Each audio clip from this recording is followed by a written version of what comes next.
നമസ്കാരം. അഗാരിക്കസ് മലയാളത്തിൻ്റെ പുതിയ എപ്പിസോഡിലേക്ക് എല്ലാവർക്കും സ്വാഗതം. ഇന്ന് ഞാൻ നിങ്ങളുടെ മുന്നിൽ എത്തിയിരിക്കുന്നത് വളരെ ഇമ്പോർട്ടൻ്റ് ആയിട്ടുള്ള ഒരു ടോപ്പിക്കായിട്ടാണ്.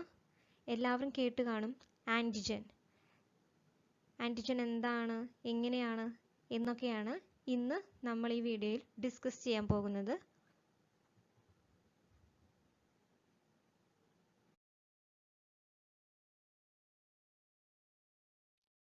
Substance capable of inducing a specific immune response known as antigen.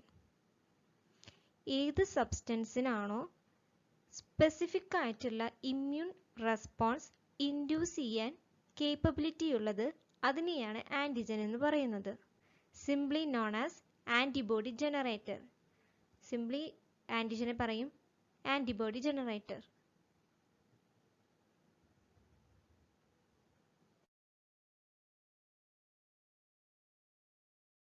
Most antigens are large complex molecule.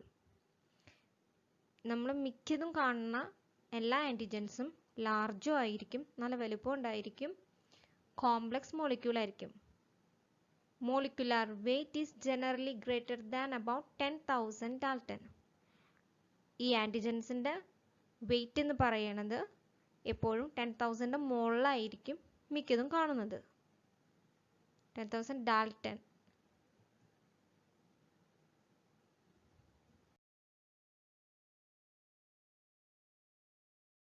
Chemically, antigens may be proteins, nucleoprotein, polysaccharides or glycoprotein. ആൻറ്റിജനും കെമിക്കലി നമ്മൾ പറയുകയാണെങ്കിൽ അത് ഉണ്ടാക്കിയിരിക്കുന്ന അല്ലെങ്കിൽ അത് എന്ന് പറയുന്നത് ആൻറ്റിജൻ എന്ന് പറയുന്നത് പ്രോട്ടീൻസ് ആയിരിക്കാം, ന്യൂക്ലിയോ പ്രോട്ടീൻസ് ആയിരിക്കാം, പോളിസാക്രൈഡ്സ് ആയിരിക്കാം, അല്ലെങ്കിൽ ഗ്ലൈക്കോപ്രോട്ടീൻസും ഗ്ലൈക്കോലിപ്പിഡ്സും ആയിരിക്കാം.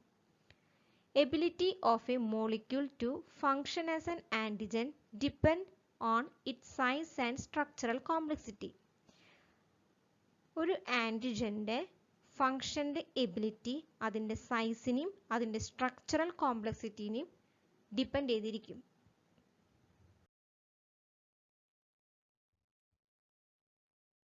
അടുത്ത് നമ്മൾ ഡിസ്കസ് ചെയ്യാൻ പോകുന്നത് എപ്പിറ്റോപ്സ് ആണ്.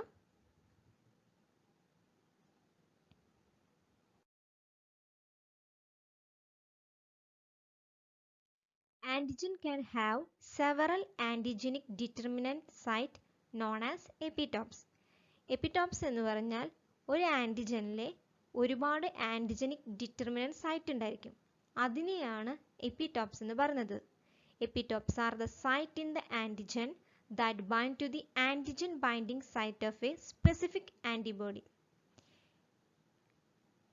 ഈ ആൻറ്റിജനിലെ ഒരുപാട് എപ്പിറ്റോപ്സ് പ്രസന്റ് ആയിരിക്കും. ഇത് സ്പെസിഫിക് ആയിട്ടുള്ള ആൻറ്റിബോഡി മാത്രമായിട്ടാണ് അറ്റാച്ച് ചെയ്യുക.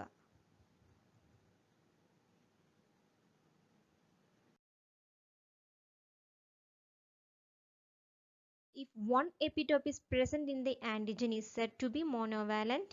If two, it is referred as a bivalent.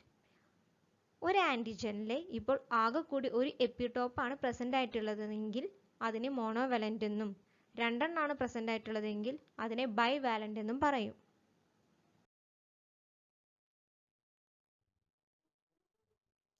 അടുത്ത് നമ്മൾ ഡിസ്കസ് ചെയ്യാൻ പോകുന്നത് ഹാപ്റ്റൻസ് ആണ്.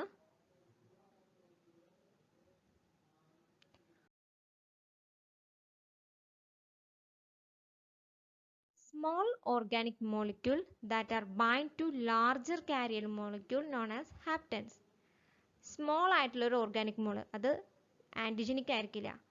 ആ സ്മോൾ ഓർഗാനിക് മോളിക്യൂള് വലിയ കാരിയർ മോളിക്യൂളായിട്ട് ബൈൻഡ് ചെയ്ത് കഴിഞ്ഞാൽ അതിനെ ഹാപ്റ്റൻസ് എന്ന് പറയും. Haptens not stimulate antibody formation but react with antibodies.